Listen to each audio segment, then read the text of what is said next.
Baie welkom by ons diens. Hier is 'n bietjie oor wie ons is en hoe ons glo oor kerk. Ons aanslag lê iewers tussen die Pinkster en Susterskerke. Ons dienste is modern, maar tog behou ons die mooi van die tradisionele en charismatiese bewegings. Ons probeer om dit vir mense wat skepties is oor God of kerk nie moeilik te maak om Jesus te kan ontmoet nie. Ons skep gemaklike omgewings sodat mense oop kan wees om die waarheid van God se woord te verstaan en te ontvang. Ons aanbidding nooi jou uit om God te ontmoet en ons boodskappe is maklik om te verstaan en prakties genoeg om uit te leef. 'n Veilige plek om hom te ken en hom bekend te maak.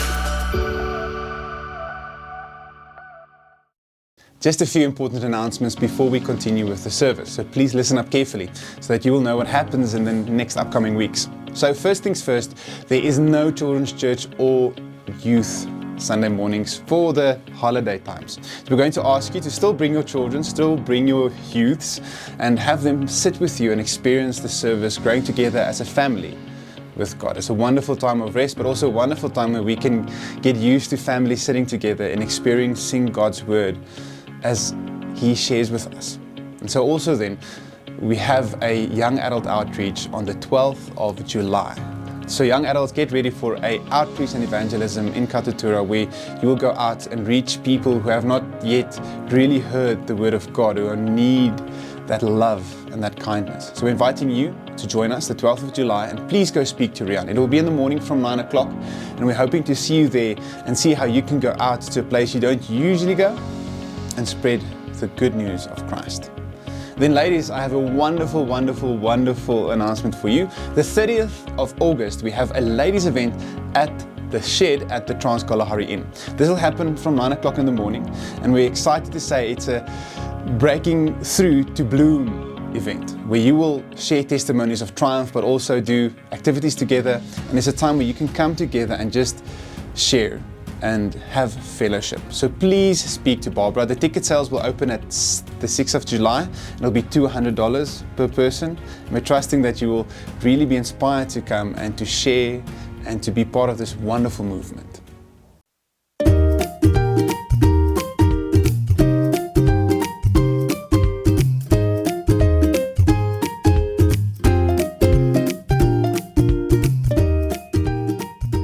I'm too old. What the testament, ek kan nie goeders doen vir myself. Oh, my kids are all grown up now. I can't sing. I'm too old now.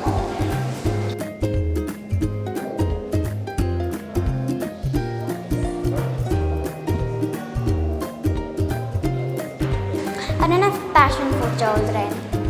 I haven't been in church long enough.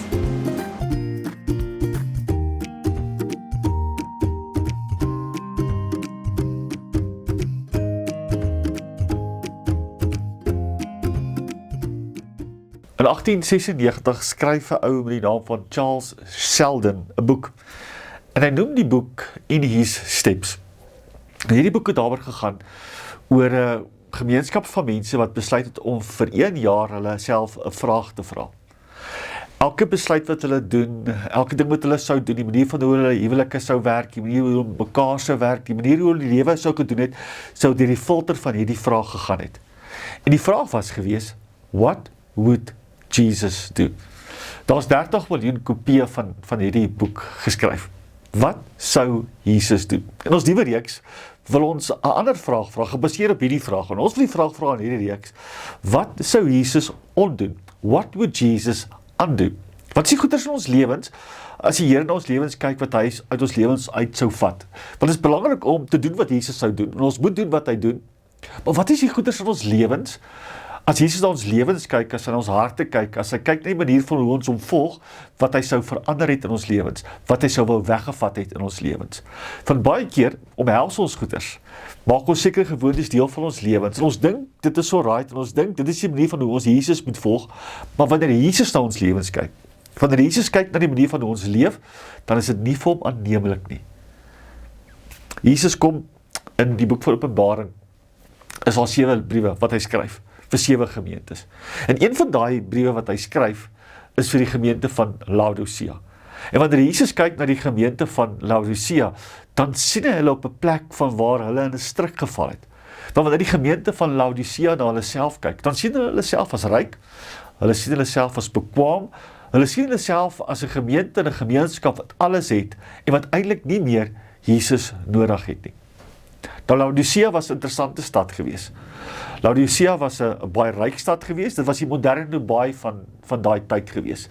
So het alles gehad, behalwe water. So wat Laodicea moes gedoen het, hulle moes water ingepomp het van 2 verskillende plekke af. Van die een plek af het hulle warm water ingepomp, en van die ander plekke het hulle koue water ingepomp. Maar die probleem was gewees, wanneer hierdie warm water en wanneer hierdie koue water bymekaar gekom het en in die stad ingevloei het dit baie sleg geproe. Was dit lauwarm gewees, was daar 'n smaak in gewees net. En baie van die Laodiceërs, wanneer hulle daai water gedrink het, het hulle dit uitgespoek omdat dit sleg was. Dan kom Jesus, en hy skryf die volgende, in die boek van Openbaring 3, kom en hy skryf die volgende, en is 'n ongelooflike ding wat Jesus hier sal sê in Openbaring 3 vers 16 sê, omdat jy lauwarm is, gaan ek jou uit my mond uitspoeg. En wanneer die mense van daai tyd dit gelees het, het hulle presies verstaan wat Jesus wou gesê het. Omdat jy lauwarm is, daar's 'n sekere smaak wat jy in my mond bring. Gebruik Jesus baie hierdie kras woorde, hy sê, gaan ek jou uit my mond uitspoeg. Jesus kyk na die kerk van Laodicea en sê vir hulle, die manier van hoe julle my volg, gaan veroorsaak, dat ek julle uit my mond uit gaan spoeg. Julle het lauwarm geword. So wanneer ons Openbaring 3 lees, wanneer ons hierdie brief lees, wanneer ons na ons eie lewens kyk, wanneer ons hierdie vraag vra, what would Jesus undo? Dan moet ons na ons eie lewens vandag kyk en sê, Here, is daar goeders in ons lewens wat ons harte lauwarm gemaak het? En as daar goeders in ons lewens is wat ons harte lauwarm gemaak het, hoe kan ons wegstap daarvan? Hoe kan ons dit vermy? En hoe kan ons toelaat dat Jesus dit verander? So 2 vrae. Wat is dit wat ons 'n lauwarm hart gee? Ek dink daar's 'n baie goeders in die lewe wat ons lauwarm harte gee, maar geloof gee, maar ek dink 2 van hulle, 2 belangrike aspekte wat ons geloof lauwarm maak, is die eerste gedagte dat ons so onafhanklik leef van God. Het ons in hierdie wêreld het eintlik 'n klomp goed. Ons het soveel dinge wat ons op ons eie kan doen. Soveel hulpbronne wat ons kan doen en kan gebruik om ons lewens gemaklik te maak. Dat baie keer ons dink dat ons genoeg het en ons eintlik nie meer die Here nodig het nie. Openbaring 3 vers 17 sê die volgende, en die gemeente sê dit, hy sê, ek is ryk, ek het niks nodig nie. Dan kom Jesus en hy sê die volgende, dis wat jy sê, maar wanneer ek na jou lewe kyk, sien ek die volgende, jy's ellendig, jy's jammerlik, jy's arm, jy's blind en jy's kaal. Laodicea het na hulle self gekyk en gedink, maar ons het alles, ons het die Here nie nodig nie. Maar Jesus sê, wanneer ek na jou lewe kyk, is dit lauwarm. Hy sê, jy's jammerlik, jy's arm, jy's blind en jy's naak.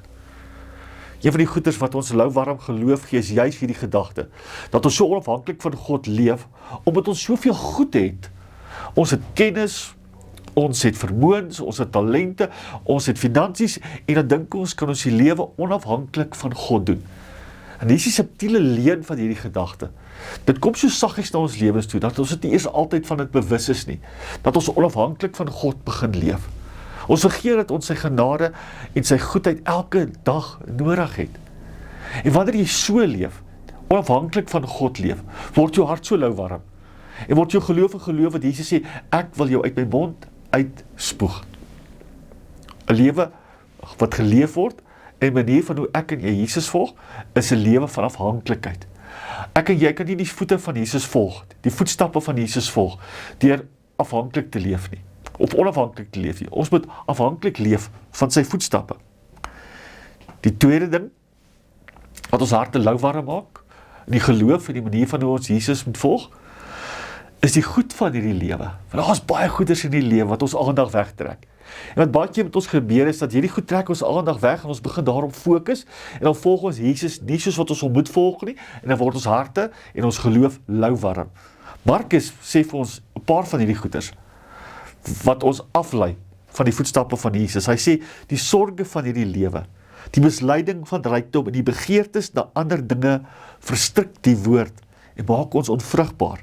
Markus 4 vers 19. Die afleidings van hierdie lewens, daar staan maar baie goed in hierdie lewe wat ons aflei van die manier van hoe ons Jesus moet volg. En baie van die goed is nie slegte goeders nie. Daar's baie keer goeders wat ons doen, wat goeie goeders is, maar dit raak die belangrikste ding in ons lewens, terwyl Jesus die belangrikste ding in ons lewens moet wees. Markus sê die sorge van hierdie lewens, die bekommernis van hierdie lewens. Dit is sekerlik menslik om bekommerd te wees. Maar Jesus sê, ons moet nie bekommerd wees nie. Hy sê, Matteus sê, hoekom is julle besorg oor die dag van môre? Jy sê, wanneer ons begin bekommerd raak oor môre en ons begin worry oor die volgende dag, dan trek dit ons aandag af van om Jesus op die regte manier te volg. Hy gaan verder hierson Markus, hy sê, behalwe die bekommernisse van die lewe, die misleiding van rykdom. Jesus het nie 'n probleem met geld nie, maar hy het 'n probleem met geld ons harte doen het. En weer eens, wanneer rykdom in ons harte kom, dan vat ons aandag weg. En die manier van hoe ons Jesus moet volg, raak 'n manier van hoe ons dink en hoe ons doen, terwyl ons hom moet vertrou. En dan gaan Markus verder, hy sê die begeertes na ander dinge. Waarna begeer jou hart vandag? As ek ons almal sekerlik begeertes. Ek kyk na die televisie eergisterand en ek sien die lotte in Suid-Afrika staan op 108 miljoen. Jy kan dit weet, dink vir 'n oomblik. Jy weet $108 miljoen. Nou ek vir jou sê, daar staan 'n paar afleidings wat ek sal hardklip as ek dit kry. Miskien goed dat ek dit nie doen of wen nie. Maar daar is soveel goed wat ons aandag wegtrek. Wat is die goed wat jou wegtrek? Jou aflei van om Jesus te volg. Want hierdie goed, sê Jesus, maak jou hart lou warm. En as jou hart lou warm is, dan volg jy Jesus nie soos wat jy hom moet volg nie. Ons leef onafhanklik van God, en ons laat toe dat die afleidings van die lewens ons wegvat om Jesus te volg. So, hoe beskerm ons harte dan vanoggend? Deur nie so te leef nie. Wat is dit wat ek en jy kan doen, sodat ons nie op die plek kan kom van wanneer Jesus na ons kyk, hy sê, ek wil jou uit my mond uitspoeg nie. Wat is die goeders wat ek en jy kan doen? Ek dink daar's een ding wat ek en jy elke dag moet doen, om ons harte te waak, om ons harte warm te hou vir die Here. Dit is om elke dag iets te doen wat geloof vat van ons. As daar iets is wat jou geloof sal brandend maak, elke dag, is dit geloof.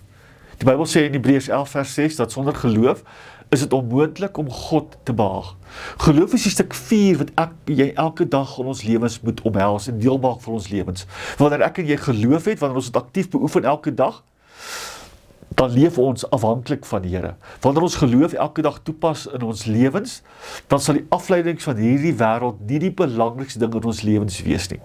So ek wil jou uitdaag om elke dag intentioneel in jou lewe te soek na 'n geleentheid om in geloof te lewe. Hoe lyk dit? Miskien 'n gebed, 'n geloofsgebed. Here, ek vertrou U vandag. Ek het geloof in U vandag dat U vir my sal voorsien in hierdie area. Miskien iets wat die Here al lankal in jou hart gesit het om te doen en jy besef uit eie vermoë kan ek dit nie doen nie, dis te groot vir my. Omhels daai gedagte vir die dag. Besluit elke dag om die Here se woord te leef en die woord te vertrou.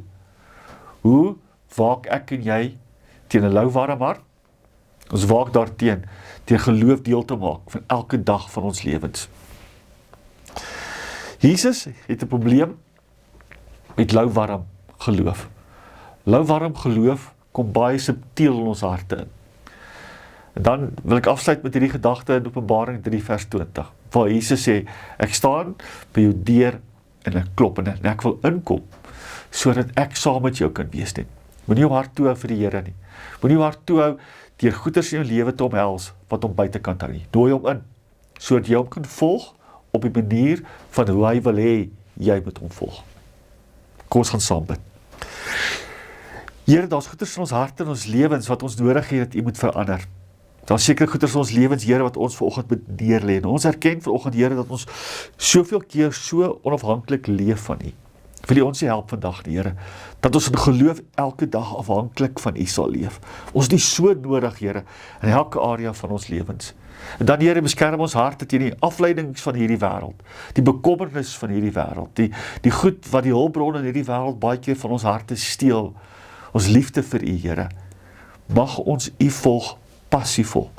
Wanneer U na ons gemeente kyk, wanneer U na ons lewens kyk, dat U nie hierdie woorde oor ons sal sê nie. Dat omdat jy lou warm is, gaan ek jou uit my mond uitspoeg. Here, ons lê ons goed neer voor U, wat ons moet neerlê. Ons besluit om U in geloof te vertrou. Kom verander goeders in ons harte vandag. Kom en verander ons harte. Ons bid dit in Jesus naam. Amen.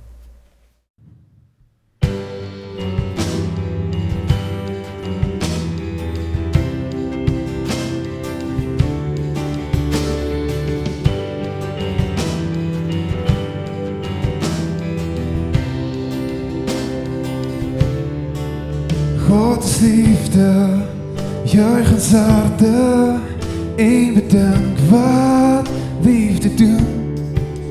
Dat hy ons sy seun gestuur het om ons sonde te versoen. En hy wat eerste lief gehad het, het in liefde ons vergeef. Nou kan ons uit God gebore uit die bron van liefde leef, uit die bron van liefde leef, uit die bron van liefde leef. God is liefde. God is liefde, juich ons harte en bedink wat liefde doen. En dat hy ons sy seun gestuur het om ons sonde te versoen. Hy wat eerste lief gehad het, het in liefde ons vergeef. En nou kan ons uit God gebore uit die bron van liefde leef, uit die bron van liefde leef, uit die bron van liefde leef.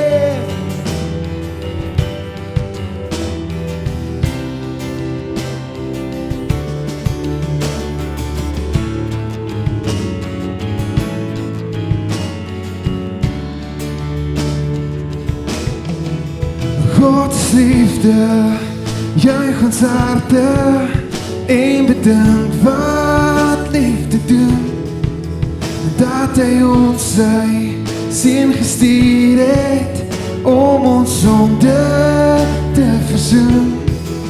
En hy wat eerste lief gehad het, het in liefde ons vergeef. Nou kan ons uit God gebore uit die bron van liefde leef, uit die bron van liefde